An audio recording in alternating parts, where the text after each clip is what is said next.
Assalamualaikum warahmatullahi wabarakatuh. Alhamdulillah Al-Jabbar Al-Mutakabbir.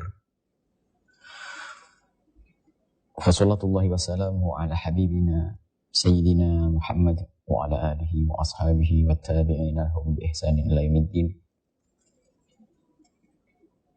Allahumma ya Rabbana nas'aluka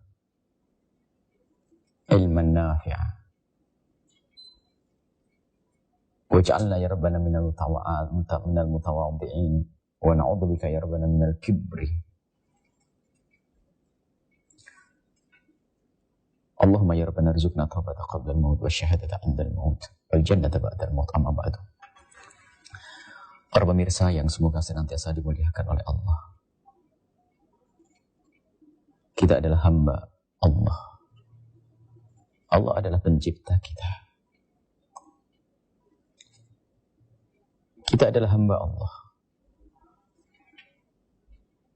Dan seorang hamba akan benar-benar menjadi mulia jika dia sadar akan dirinya adalah hamba. Hamba adalah hamba. Tidak akan berubah menjadi Tuhan. Maka di saat seorang hamba ini mulai meninggalkan sifat kehambaannya, maka menjadi semakin rendah. Karena dia tidak sadar akan dirinya. Agar seorang hamba ini tidak keluar dari kesadaran akan kehambaannya, agar diancam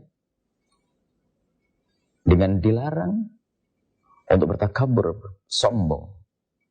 Sombong adalah tidak pantas bagi seorang hamba. Ada orang kadang sombong dengan kekayaannya. Dari mana dia mendapatkan kekayaannya? Sombong dengan jabatannya yang tidak abadi, bahkan di dunia pun jabatan sudah dicopot. Di sisi lain Allah mengangkat orang yang bertawadhu. Dalam hadis qudsi Rasulullah SAW meriwayatkan dari Allah Subhanahu Wa Taala, Allah berfirman, "Man tawadha'a li hakadha rafa'tuhu." Jadi waktu Nabi menceritakan bahasanya, barang man tawadha'a li, barang dia tawadhu kepada Allah, orang yang bertawadhu, rafa'tuhu, Allah akan angkat.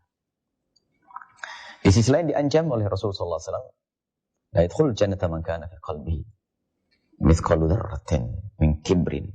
Jika ada kesombongan di dalam hati, maka ketahuilah seorang hamba tersebut akan terjauhkan dari neraka, dari surga Allah Subhanahu wa taala. Jadi kesombongan lawannya tawadhu. Kalau orang tidak tawadhu masuk sombong. Dan tawadhu adalah sifat mulia yang sangat lengket, sangat akrab dengan kehidupan Nabi Shallallahu Alaihi Wasallam. Nabi sangat tawadhu. Bagaimana Nabi dengan begitu beliau orang mulia. Akan tapi itu dengan lapang dan dengan senang hati suatu ketika di saat ada seorang budak perempuan misalnya.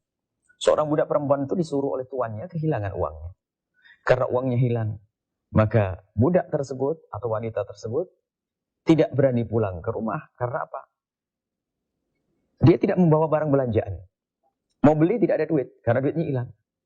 Dia pulang ketakutan. Akhirnya datang kepada Nabi. Dan membawa, ya Nabi tolong ikut saya. Nabi SAW seorang Nabi. Bukan diajak oleh seorang pejabat, bukan diajak oleh seorang kaya. Diajak seorang budak, diikuti oleh Nabi SAW. Kemana? Dibawa Rasulullah. Ya Rasulullah, saya itu kehilangan duit. Saya diutus oleh majikan saya lalu kehilangan duit. Saya takut pulang ke rumah, takut dimarahi. Maka aku membawamu agar aku tidak dimarahi. Baik, lihat. Dilatih oleh Nabi SAW. Sampai di rumahnya, di rumah tuannya menunggu. Tapi di saat tuannya menunggu itu kaget, kok ada Rasulullah bersama budaknya. Begitu senangnya didatangi Rasulullah SAW. Kemudian Rasulullah mengucapkan Assalamualaikum. Assalamualaikum, dijawab. Ada apa ya Rasulullah, kau sampai datang ke sini? Sungguh bagi kami adalah sebuah karunia yang amat besar. Rasulullah menjawab bahasanya, aku tadi ketemu dengan budakmu ini, dan dia kehilangan uangnya. Karena uangnya hilang, maka dia tidak bisa belanja, dan mau pulang takut kepadamu. Maka aku datang ke sini untuk minta maaf kepadamu. Jawab tuan rumahnya, jawab sang tuan, apa? Ya Rasulullah, lebih dari itu aku telah memaafkan. Bahkan budak ini aku merdekakan. Karena apa? Gara-gara dia engkau telah datang ke tempat ini. Artinya, sisi kehidupan Nabi, dia tidak memilah-milah siapa yang membawanya. Dibawa oleh seorang budak. Dan tidak ada imbalannya. Hanya untuk memintakan maaf. Masya Allah, itu Nabi.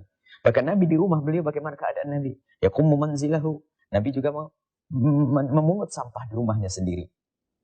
Raqi thawbahu, menjahit bajunya sendiri. Itu Sayyidina Muhammad sallallahu alaihi wasallam. Bagaimana dengan kita? Seolah-olah kita lebih hebat dari Rasulullah sallallahu alaihi wasallam. Hilangkan kesombongan. Dan hakikat kesombongan bisa disimpulkan apa? Hakikat tawadhu kalau sudah hilang kesombongan. Dan hakikat kesombongan disebutkan Nabi SAW. Ada suatu ketika Nabi bersabda, ada orang sahabat Nabi bertanya, "Ya Rasulullah, bagaimana kalau ada orang pakai baju bagus, kemudian sandalnya bagus? Apakah ini termasuk sombong?" Oh, bukan. Innallaha jamil yuhibbul jamal. Allah itu maha bagus, maka Allah senang yang bagus. Akan tapi disampaikan Nabi SAW, al-kibru, hakikat kesombongan adalah batarul haqqi wa ghamtun nasi. Hakikat kesombongan adalah jika engkau mendengar sebuah kebenaran dari seorang ahlinya, lalu engkau sombong. Hukum Islam, Ustaz, para ulama berkata engkau sombong. Kata dokter, jangan kau makan, kau sombong. Kata insinyur, awas ini bakal roboh dengan begini, ini kau tidak dengar sombong. Kesombongan adalah al-kibru batarul haq, khususnya menolak kebenaran yang datang dari Allah Subhanahu wa taala melalui lidah para ulama. Wong kita menolak kebenaran dari dokter saja sombong kok. Kita datang ke seorang dokter, misalnya coba, Anda berobat kepada seorang dokter, lalu dokter memberikan resep, lalu Anda, saya tidak percaya. Ini kurang ajar, sombong. Matilah akhirnya. Karena dia melanggar aturan dokter. Begitulah. Jadi kesombongan adalah rendah dan akan kita pangkas dengan tawadhu. Yang lain lagi adalah setelah batarul haq adalah ghamtun nas. Kalau kita mudah merendahkan manusia, menganggap manusia ada remeh rendah, itu adalah hakikat kesombongan. Bukan tapi para orang-orang soleh, para orang mulia, ya selalu memandang orang lain adalah dengan pandangan husnudzon. Mungkin hari ini dia adalah jelek, dan bisa saja esok hari diangkat oleh Allah. Sehingga tidak sempat merendahkan siapapun. Al-kibru batarul haqqi wa ghamtun nas. Kesombongan yang sesungguhnya adalah merendahkan manusia, menolak kebenaran. Akan tapi untuk melatih kesombongan, yuk kita membiasakan dengan pekerjaan-pekerjaan yang sederhana. Pekerjaan-pekerjaan yang sederhana, maka itu memangkas kesombongan. Semoga Allah berikan pada kita ketawaduan yang sesungguhnya, agar kita diangkat oleh Allah Subhanahu wa taala. Wallahu a'lam bishawab. Assalamualaikum warahmatullahi wabarakatuh.